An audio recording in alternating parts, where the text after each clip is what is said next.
Amém. Graça e paz para todos. E vamos começar a nossa reunião. O Judas, irmão de Jesus, né? Nós vimos Davi, Abraão, a Maria.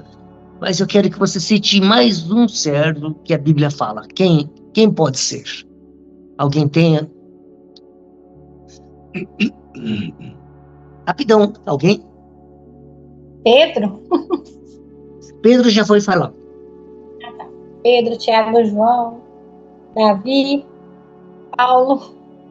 Sim, todos já foram falados. Um do Velho Testamento. Abraão, Moisés. Abraão já foi falado. Moisés, Davi, um outro. Elias. Elias. Abra sua Bíblia, 1 Reis, capítulo 17.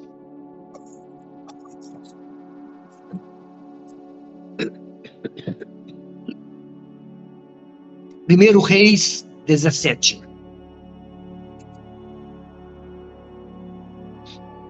Tempo de crise espiritual.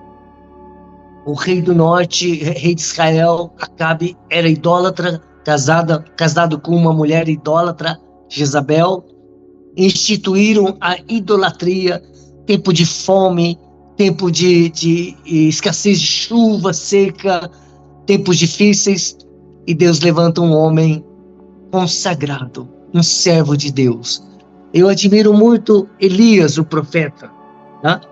Porque em tempos difíceis, ele era alguém que, tendo a nação se apostatado do Senhor, ele permaneceu fiel ao Senhor. Eu gosto disso. Capítulo 17. Então Elias, o tesbita, versículo 1, dos moradores de Gileade, disse a Acabe: tão certo como vive o Senhor, Deus de Israel. Para Acabe e para a grande maioria, o Deus de Israel não estava vivo. Mas para Elias era totalmente certo, tão certo. O Deus de Israel vive. Aí ele fala assim: nem orvalho, nem chuva haverá nesses anos, segundo a minha palavra. Deus estava falando por intermédio do profeta. Mas uma coisa que eu quero chamar nesse versículo, ele fala assim: tão certo como vive o Senhor Deus de Israel, vírgula, perante cuja face estou. Quando você vê todo mundo se afastando da igreja, quando você vê o povo evangélico nem aí com a igreja, com o Senhor, quando você vê um Brasil totalmente fora do evangelho, quando você dificilmente encontra alguém e você continua perante a face do Senhor. Hoje fui numa oficina e o rapaz que me atendeu chamava Elias.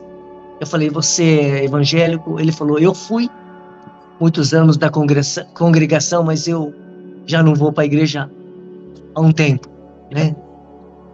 Quando todo mundo está se afastando, você está perante a face do Senhor? Eu gosto disso. Capítulo 18, versículo 15. Disse Elias: tão certo como vive o Senhor dos Exércitos, vírgula, perante cuja face estou. É difícil a gente ouvir um crente falar assim que vive na presença de Deus nos dias de hoje. O servo, ele está sempre na presença do seu Senhor. Não se esqueça disso, tá? E vamos ver algumas características do servo Elias. No capítulo 17, versículo 2 diz assim: veio-lhe a palavra do Senhor dizendo: retira-te daqui e vai. Não era uma palavrinha delicada. Sai daqui, vai. Ordem, é ordem. O Senhor ordenou ao profeta Elias. Aí no versículo 5, foi, pois, e fez segundo a palavra do Senhor. Um servo é aquele que está perante a face do Senhor está sempre obedecendo ao Senhor. O estudo que nós estamos tendo é para que Deus nos faça servos do Senhor.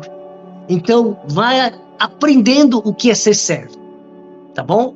Aqui, segundo Elias, é alguém que está sempre diante da face do Senhor e alguém que ouve e obedece ao Senhor. Versículo 9, no 8 fala, veio a palavra do Senhor dizendo, versículo 9, diz, põe-te, deixa tudo, larga tudo, esquece tudo, abandona tudo, dispõe-te, fica livre, vai. É uma coisa que o crente de hoje é difícil fazer. Sempre está apegado a alguma coisa. Um servo não pode se apegar às coisas deste mundo. Ele tem que estar pronto para abrir mão de tudo e de todos. Elias era assim. Versículo 10. Então ele se levantou e se foi. Deus mandou, ele largou, levantou e foi. Olha a característica do servo, tá? Eu gosto muito disso, tá bom? Um servo, ele é reconhecido. Nós vemos aqui um caso do filho de uma senhora que hospedava ter morrido. E quando Elias ressuscitou esse rapaz, olha o que a mulher disse no versículo 24. A mulher disse a Elias, nisto conheço agora que tu és homem de Deus e que a palavra do Senhor na tua boca é verdade. Devemos ser servos verdadeiros de Cristo a ponto das pessoas nos reconhecerem como servos. Tá bom? Eu gosto muito disto. Vou correr a capítulo 18, versículo 36. No devido tempo, para se apresentar a oferta de manjares, aproximou-se o profeta Elias e disse, ó Senhor, Deus de Abraão, de Isaque e de Israel, fique hoje sabido que tu és Deus em Israel e que eu sou teu servo, e que segundo a tua palavra fiz todas estas coisas. Olha, será que você tem dito, Senhor Jesus, eu sou teu servo. Tá vendo? Não tem trambique, irmãos. Eu gosto desse tipo de cristianismo. É perante o Senhor e os homens veem isto. Um cristianismo autêntico. Não de fachada de final de semana. É lá durante o dia a dia que Deus está te vendo. Se você é ou não é servo. O servo não é na igreja. O servo é dentro de casa, em qualquer lugar. Né? E as pessoas veem um servo. Tá bom?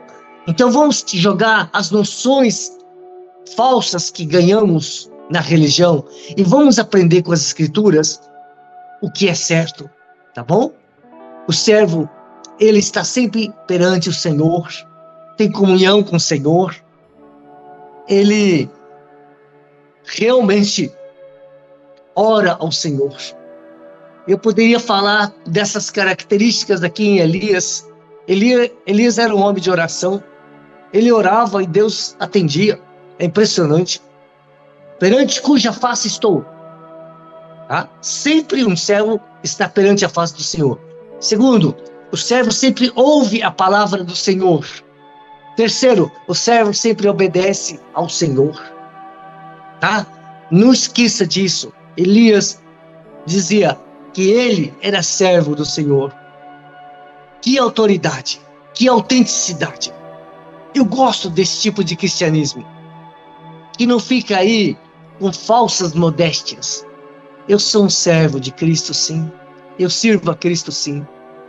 Que você tenha essa convicção de que é um servo do Senhor Jesus Cristo. Amém? Amém? Amém. Vamos para o livrinho. página 47. Alguém pode começar a ler para nós capítulo 5? O modelo de liderança de Jesus e a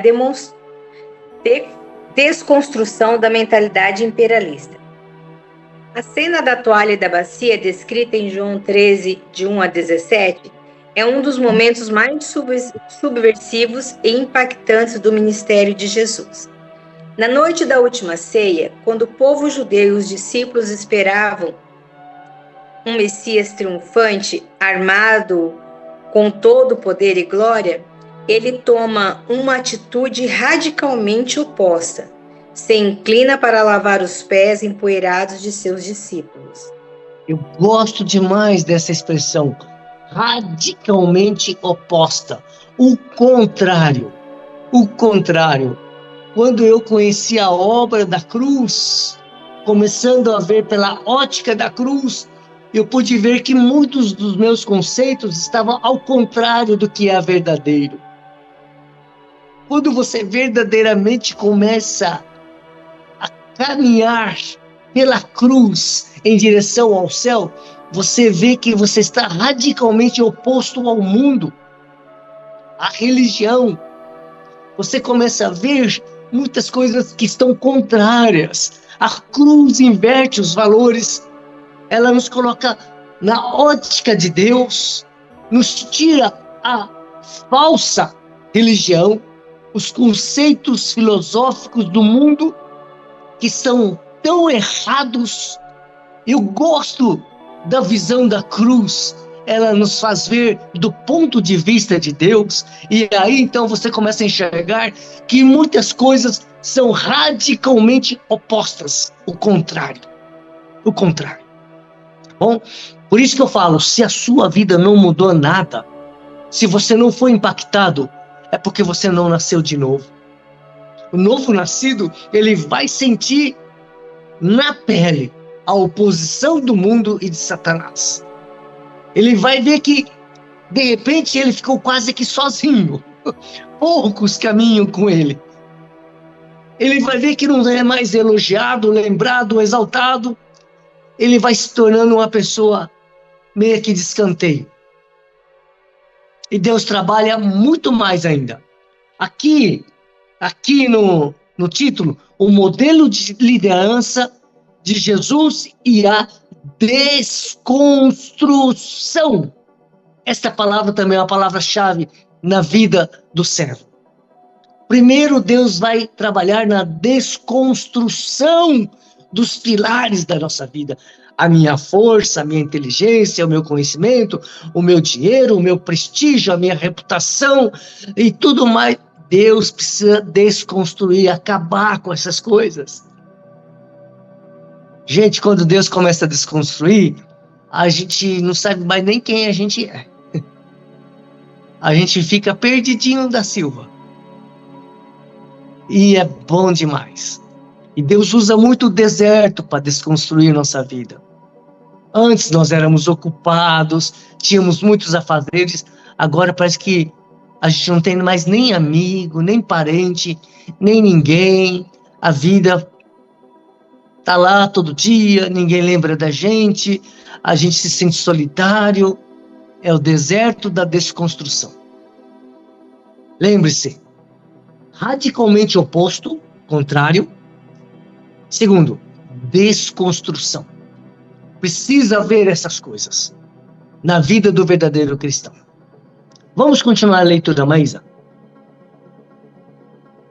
Este ato não era apenas um gesto de humildade, mas uma redefinição completa do conceito de liderança, desmantelando a lógica imperialista e hierárquica do mundo caído e revelando o modelo do reino de Deus.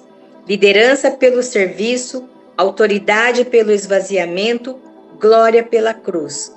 Foi um momento de desmantelo da cultura.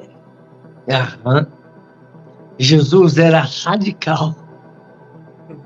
A vida e o ensino dele ia contra tudo e todos. O modelo dele é odiado pelo mundo. As pessoas não querem o modelo de servo. Dentro da igreja evangélica, as pessoas querem ser astros, estrelas, pessoas bem conhecidas. Tem palcos, tem som alto, tem danças, tem palavras que tocam, tem um monte de coisa. Mas Jesus trouxe um modelo diferente. E nós vamos seguir o modelo de Jesus. Eu sei que alguns que já foram da CBR não querem esse modelo, preferem o modelo da religião e saem. Mas se você entender, você vai ver que é esse modelo e não tem mais nada. Jesus não vai ficar para com o servo mimando. É assim. Quer vir após mim? Negue-se, tome essa cruz. Quer ser um servo? Seja humilde. Tá? Eu gosto muito. Aqui fala assim, revelando o modelo do reino de Deus, que é liderança pelo serviço, autoridade pelo esvaziamento e glória pela cruz. Medite nesse tripé para se tornar um servo de Deus. É importante. Pena que nós não vamos ter tanto tempo para ver essas palavras, essas três coisas. Medite, sublinhe e vamos lá. Eu gosto, sabe? Eu gosto muito da cruz, porque a cruz é uma mensagem viva. Ela nos transmite verdades que vêm do coração de Cristo. E essas verdades são opostas, contrárias àquilo que nós aprendemos durante tantos anos. Por isso tem que haver desconstrução de muitas coisas na nossa vida. Nossa mente foi formada com a filosofia do mundo e com a religião. Não presta, está errado, tem que ser desconstruído, esvaziado, renovado. Deus tem muito trabalho conosco, com a gente. E eu estou falando que no começo, quando Deus começa a desconstruir, a gente fica meio piradinho, meio tristinho, meio depressivo. A gente começa a passar por dificuldades, por apertos, por necessidades. E, gente, no começo a gente fica desesperado, mas fica firme olhando para Jesus, porque lá na frente você vai entender o porquê que você está passando por isso. Você vai entender que a desconstrução que Deus fez na sua vida foi maravilhosa, para que você não confie no seu braço, na sua capacidade, para que você seja humilde, para que você se torne um servo. Precisa haver desconstrução. Do jeito que você está, você não presta para ser servo de Deus. Tem que haver o trabalhar de Deus. Se quiser me xingar, pode me xingar. Se quiser ir embora, pode ir embora. Mas eu estou falando a verdade. Tá bom? Não estou te ofendendo. Estou falando a verdade. Você não nasceu pronto para ser servo. Pelo contrário. Você prefere ser servido do que servir. Essa é a sua natureza. A nossa natureza. Por isso precisamos ser transformados, libertos e receber uma nova natureza e andar pela senda do Calvário, para que Deus vá curando a gente desse mal chamado teomania, de querer ser super-homem, capaz de tudo. Gente, não é isto, viu? Nunca queira ser maior que o outro, mais sábio do que o outro, mais esperto do que o outro. Isso é filosofia do mundo, tá? O servo, ele é humilde, manso. Ele não tem que provar para as pessoas. Ele tem que ser diante de Cristo. Bom? Vamos continuar. Alguém quer ler Jesus aqui? Jesus aqui desconstrói a cultura snob deste mundo e inaugura uma nova perspectiva de grandeza. Grande é aquele que se humilha e não o que se exalta. Hoje eu fui borracheiro, um amigo meu, e eu sempre falo de Cristo, ele é o católico fervoroso, sabe? Mas é um cara diferente. Ele vê que o pneu não tem nada, até todo aquele trabalho tira, vai lá e murcha, e passa na água e tal. E quando não tem furo, ele coloca tudo certinho, e os caras falam, quanto que é o serviço? Ele fala, não é nada não. Aí então as pessoas veem que esse borracheiro, irmã Devanir, é uma pessoa diferente. É uma pessoa diferente.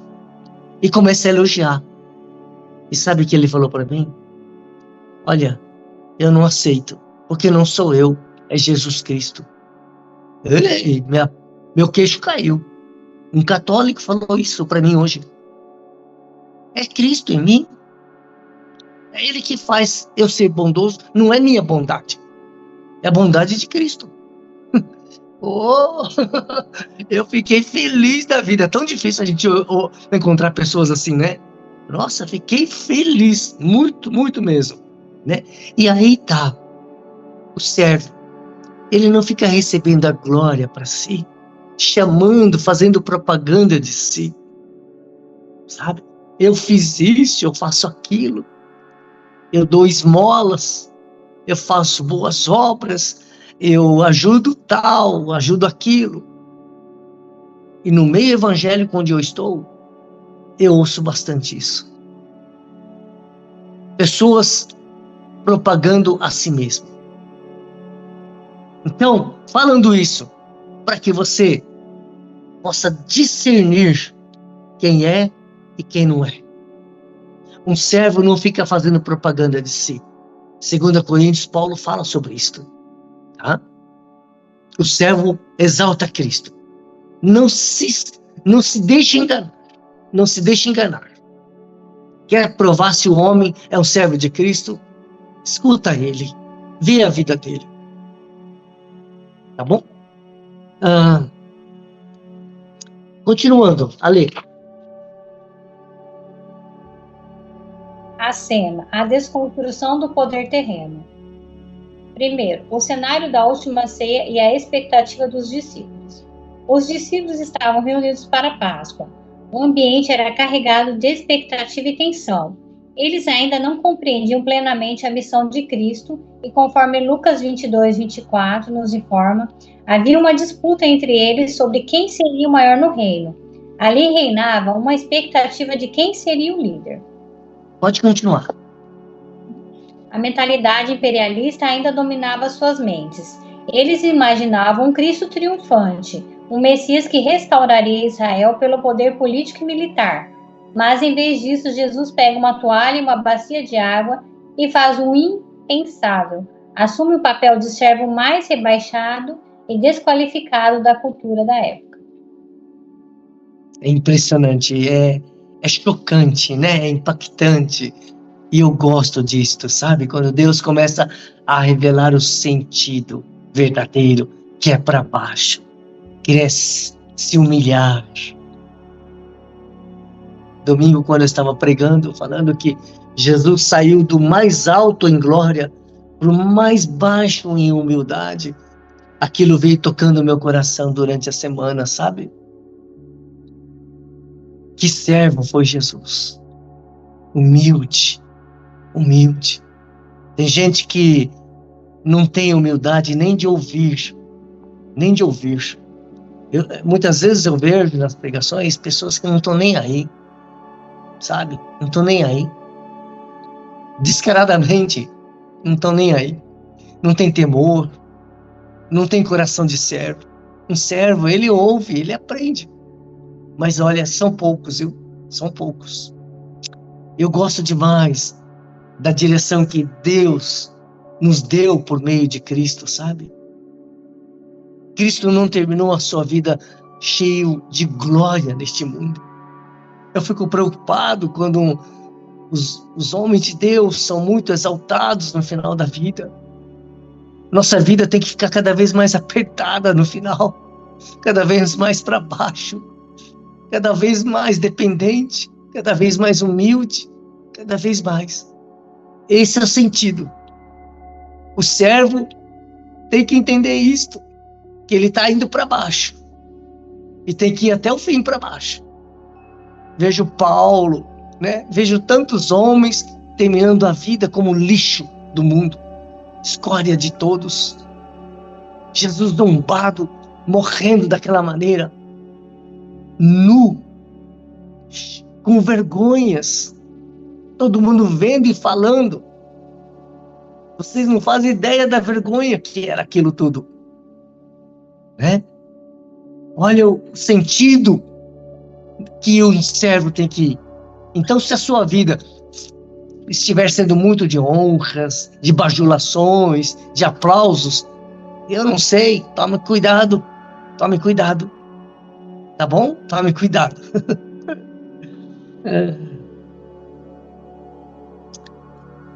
Número 2, alguém pode ler? Sim. A tarefa de um escravo, o escândalo do amor servil. Lavar os pés era a tarefa mais baixa da cultura judaica, destinado ao servo de menor posição. Nenhum mestre jamais faria isso. Francis Schaeffer, ao refletir sobre esse ato, diz que Jesus virou o mundo de cabeça para baixo, mostrando que a verdadeira autoridade do reino de Deus vem pela humildade e pelo serviço. Isso foi um escândalo para todos daquela época. Quando Jesus se ajoelha diante dos discípulos, a mentalidade de grandeza humana é desconstruída. Eric Sauer observa que Cristo, o Senhor do Universo, toma a posição de um escravo e ensina que o reino de Deus não se impõe pela força, mas se manifesta pelo sacrifício. Podíamos falar muitas coisas aqui, mas eu quero só destacar uma palavra. Humildade. Humildade. Quando nós apontamos o dedo para os outros, quando falamos mal dos outros, quando cobramos os outros, não tem nada de humildade. Irmãos, se vocês soubessem a beleza e o valor desta palavra, humildade, é lindo demais. Hoje esta palavra tem muito peso na minha vida. A minha oração é que Deus me faça verdadeiramente um servo humilde.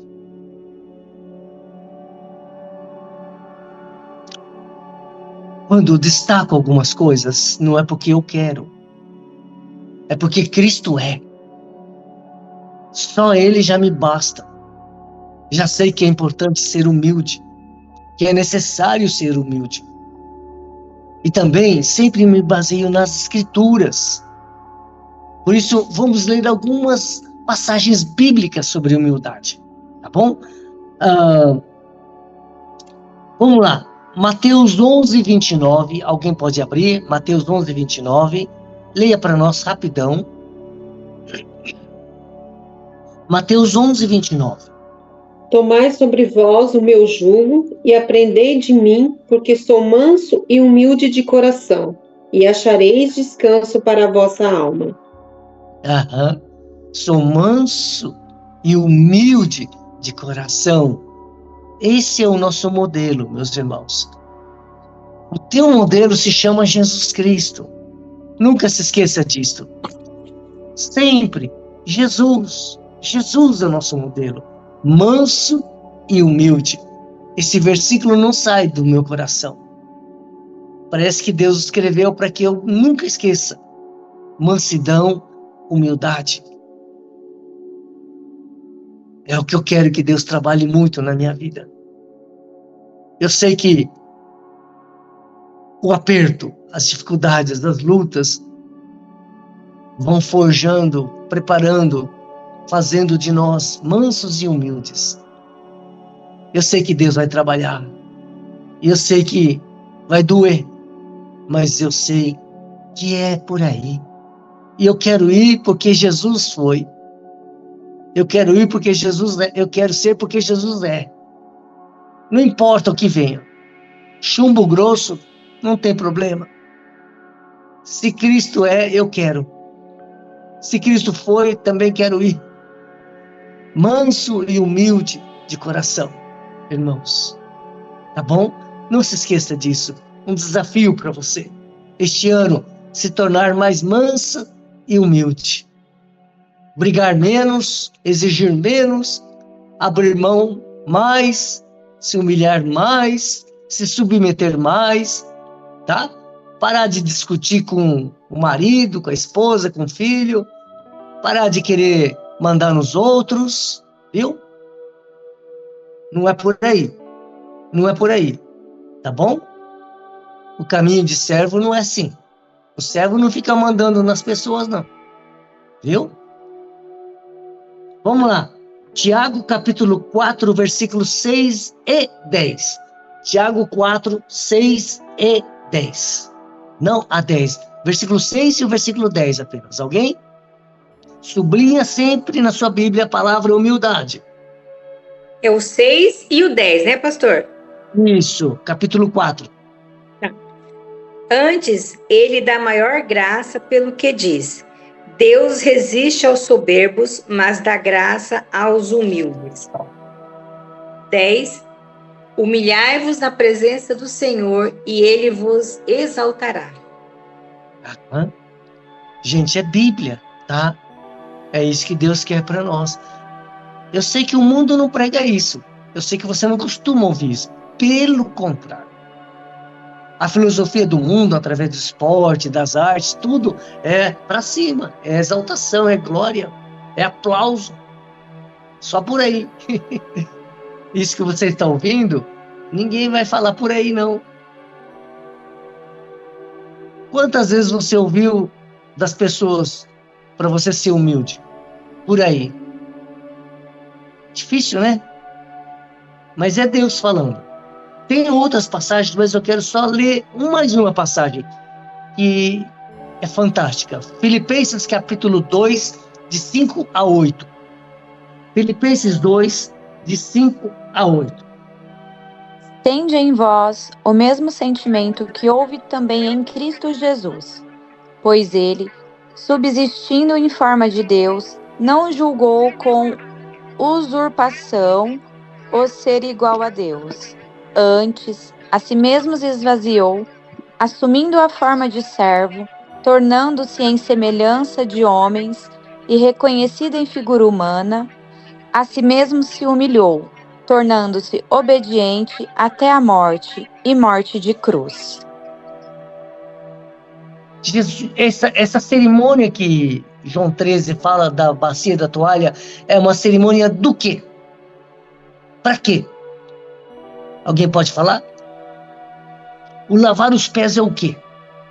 Uma cerimônia de humilhação, não é, pastor? Não. Só servir.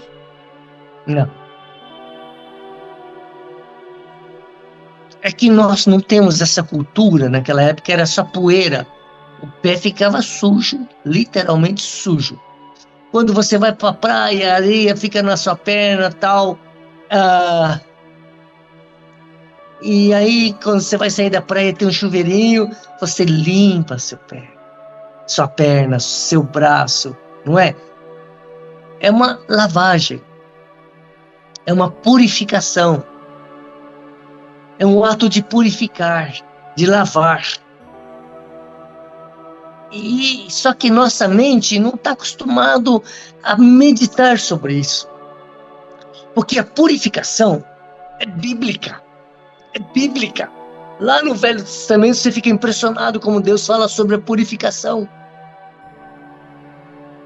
A cruz é uma purificação dos nossos pecados. A purificação é algo que os evangélicos hoje estão esquecendo.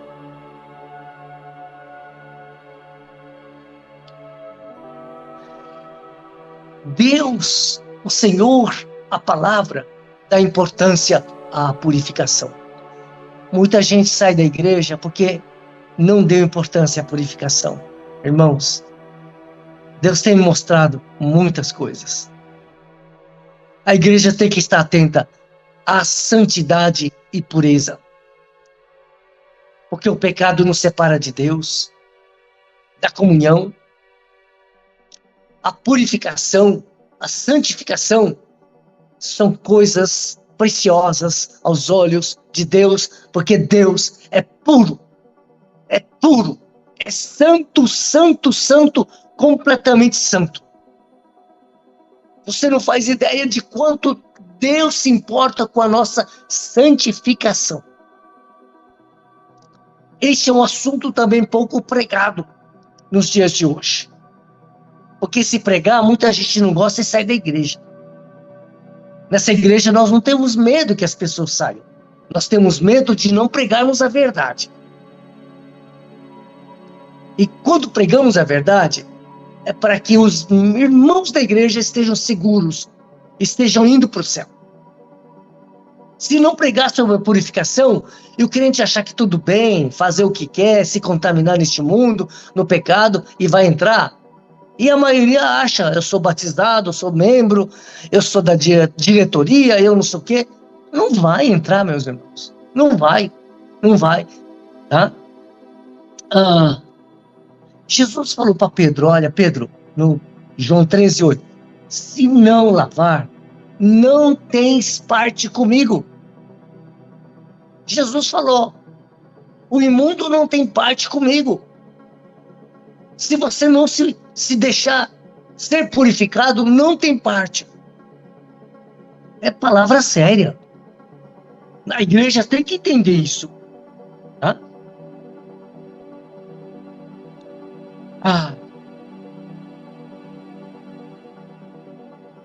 A purificação, a santificação, a justificação são muito preciosos para a nossa vida, para a nossa família, para a igreja.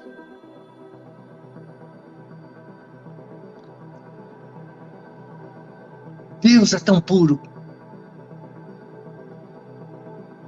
É o que o Espírito Santo está mostrando para mim. Você e eu, nós não podemos nos aproximar dele.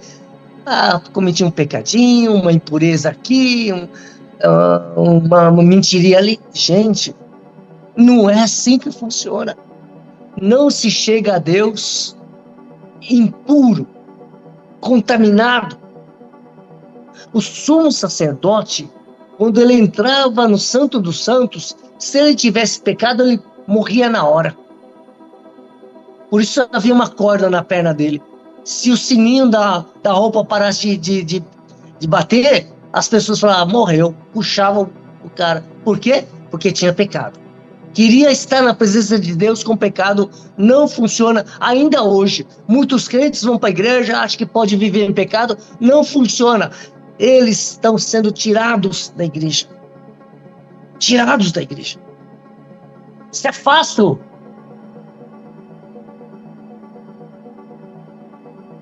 Não é porque houve um problema, que brigou com alguém, que... Não. É o pecado.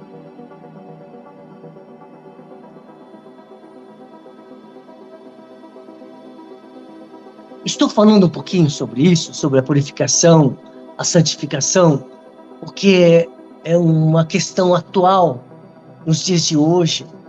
Poucos dão importância, mas muitos estão sendo levados para longe. Muitos estão perdendo, se afastando. Hebreus fala sobre o engano do pecado. O pecado engana as pessoas. O pecado endurece o coração. A pessoa que está no pecado começa a se tornar dura, arrogante. Não se dobra. Toma as suas decisões e não quer saber de ninguém.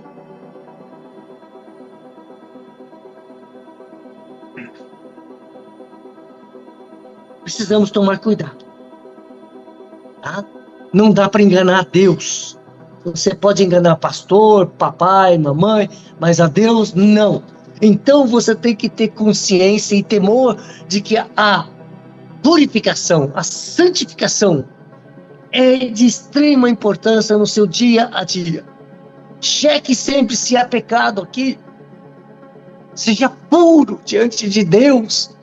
Isto é fundamental, é crucial, é vida ou morte, tá bom? Isaías 59, 2 é um versículo que eu nunca esqueço também. Alguém pode ler? Mas as vossas iniquidades fazem separação entre vós e o vosso Deus, e os vossos pecados encobrem o seu rosto de vós, para que vos não ouça. Aham. Não esqueça desse versículo. O pecado nos separa, nos afasta de Deus. Tá? É sério. Precisa haver purificação, santificação, justificação. É extremamente importante uma vida reta, de pureza. Muitos crentes não prosperam espiritualmente porque não são puros. Isaías 35, 8. E ali haverá um caminho que se chamará o caminho santo. O imundo não passará por ele, pois será somente para o seu povo. Quem quer que por ele caminhe, não errará, nem mesmo o louco. Amém. Muitos crentes acham que pode ficar querendo entrar no caminho santo em pecados. Deus não permite. Deus não permite, irmãos. A coisa é séria. A coisa é séria. Não dá para disfarçar, tá? Ou você é santo, ou você não é. Ou você ama a pureza, ou você ama o pecado. Não dá para levar na barriga. Entenda isto. Deus é santo. E ele fala, sede santos porque eu sou santo. É a palavra. A gente não pode mudar nada. Ou nos submetemos a ela, ou ficamos enganando a nós mesmos. Vamos ser claros, diretos. Você e eu precisamos de uma vida pura, santa, diante de Deus. Para de enganar. Você não engana ninguém, nem Deus, muito menos Deus. Então, leve a sério a vida de pureza e santidade. Leve a sério. É extremamente importante o que eu estou falando hoje. Gostaria que muitos ouvissem essa palavra. Porque é crucial. A igreja precisa ouvir muito. Todas as igrejas. Porque há muito pecado dentro das igrejas. Há muito pecado. Isso leva à morte, né? A purificação, eu estou dizendo para vocês, que é importante aos olhos de Deus. Abra sua Bíblia em Números capítulo 19. Lá no Velho Testamento. Os ritos da purificação. Nós não vamos ler, eu só vou citar. Para você entender que Deus fala sobre purificação. Deus exige a purificação. É coisa de vida ou morte, se você quer saber. Números capítulo 19. Finalzinho do versículo 7. Entrará no arraial e será imundo até a tarde. A palavra imundo. Deus fala sobre a imundícia. Versículo 9. Um homem limpo vai estar trabalhando lá no templo, na obra do Senhor. Deus usa homens limpos de coração. Foram purificados. No final do versículo 9 fala, para a água purificadora. Água purificadora. Vocês estão vendo a palavra imundo, purificador, né? Versículo 11. No final, de algum homem, imundo será 7 dias. Imundo. Aí no 12, ao terceiro dia e ao sétimo dia, se purificará com esta água e será limpo. Limpo. Mas se ao terceiro dia e ao sétimo não se purificar, não será limpo. Está vendo como esse assunto de purificação, de estar limpo, Deus repete várias vezes, né? Agora, o que me assusta no versículo 13, todo aquele que tocar em algum morto, cadáver de algum homem, e não se purificar, contamina o tabernáculo do Senhor. Aí diz assim, essa pessoa será eliminada de Israel. Tanto crente sendo eliminado de Israel, ou seja, da igreja, porque não se purifica. É coisa séria. Irmãos, é coisa séria. Será eliminado do povo, tirado do povo, porque não foi purificado.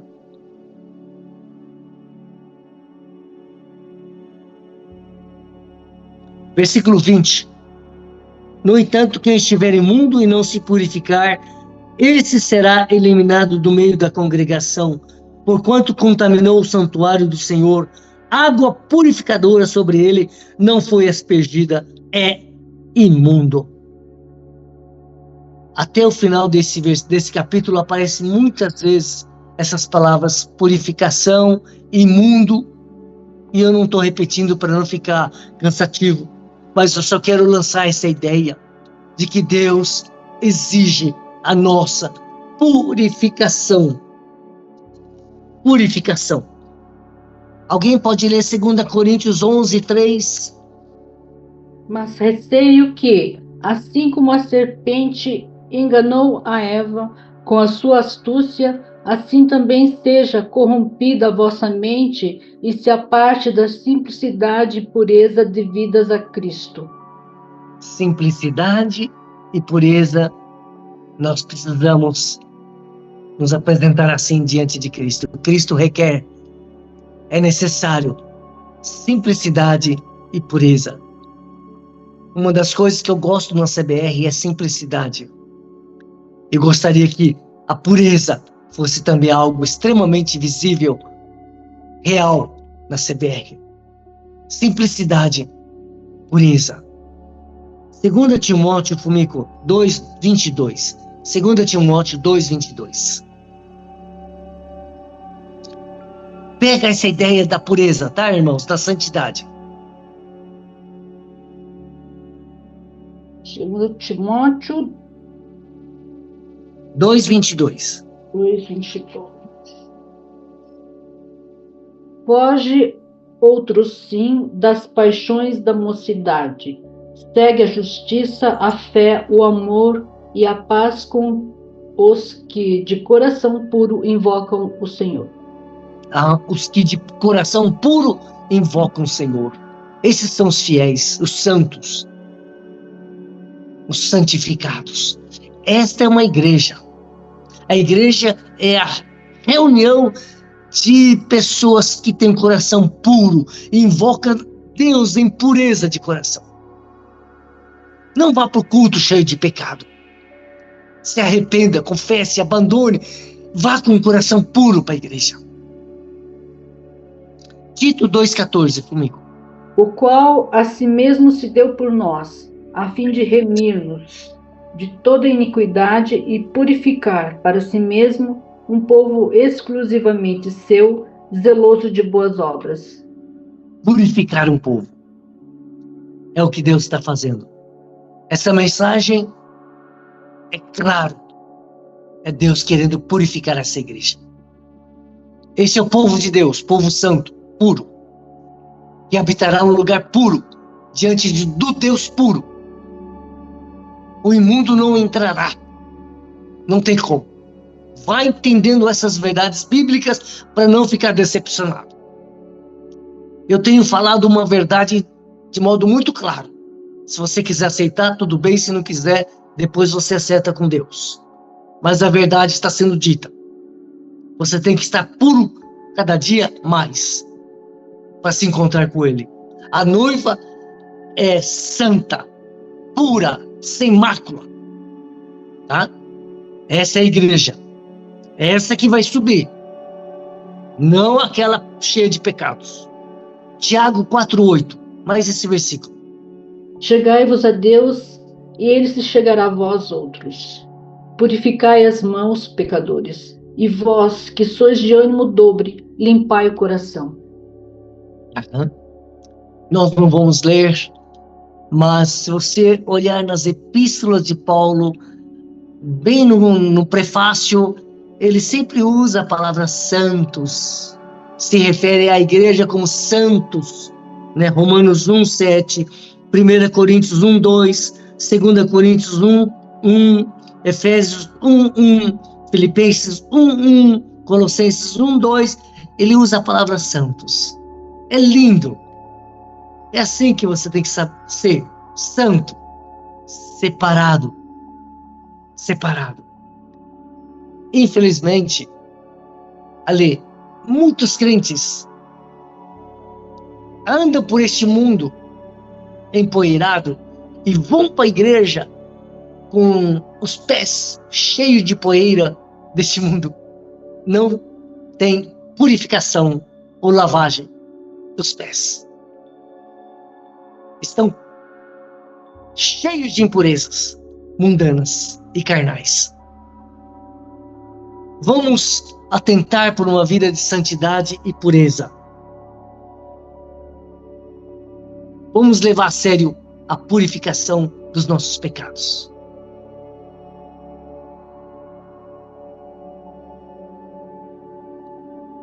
Tudo bem? Ficou triste, chateado, magoado? Não.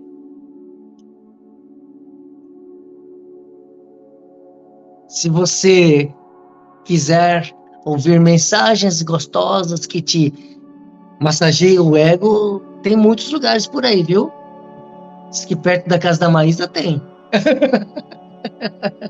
Vou começar a pular o muro, pastor. Vou começar a pular o muro, tô te avisando. Viu, Marie? Fica de olho na sua irmãzinha aí, tá, Marie? Irmãos, se você olhar a Bíblia, é assim que Jesus falava, com amor, mas falava a verdade na cara. Tem que ser assim. Simples, puro e verdadeiro. Eu quero seguir nesse sentido. Em nome de Jesus. Por Ele. Mandado por Ele. Como Ele. E eu espero que você possa compreender que é por aí. Faça uma reflexão diante do Senhor nesta noite. Sobre a purificação do seu coração. Pecadinhos de vaidades, de língua, de amor às coisas do mundo, pecadinhos de falta de piedade, de santidade, pecadinhos de querer mandar, dominar, se exaltar. Tem muito crente que acha que perder a estribeira é normal. É pecado. Coloca nome, é pecado. Viu? Não fica achando que não é.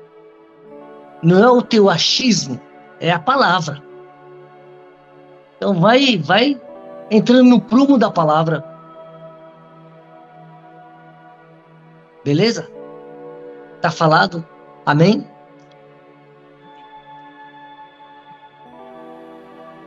Amém. Pai, no nome de Jesus, nós queremos agradecer pela verdade que o Senhor nos ministra. Muito obrigado. Tu és a verdade. Tu és a palavra. Tu és o modelo para nós. E essas palavras é para que sejamos feitos parecidos com o Senhor. E nós queremos seguir esse caminho, esse sentido. Cada dia mais, o Senhor possa nos purificar das contaminações deste mundo e das filosofias satânicas que nos foram incutidas. Que o Senhor nos faça ver pela ótica da cruz a verdade de Cristo. E que possamos radicalmente mudar de sentido, de direção. E seguir sem esmorecer até o fim a verdade de Cristo. Purifica-nos, santifica-nos e lava-nos com o sangue do Cordeiro, para que possamos, diante do Senhor, estar invocando o nome do Senhor, com os corações puros, lavados, santificados. Papai, a santidade, a pureza, nós queremos ser assim, nós necessitamos ser assim, porque nós queremos o Senhor, porque nós amamos o Senhor. Por Ti, Senhor, faze-nos uma igreja pura, santa, sem mácula. Trabalha conosco, Senhor. Nós Te pedimos, em nome de Jesus. Amém. Amém. Amém. Amém. Amém.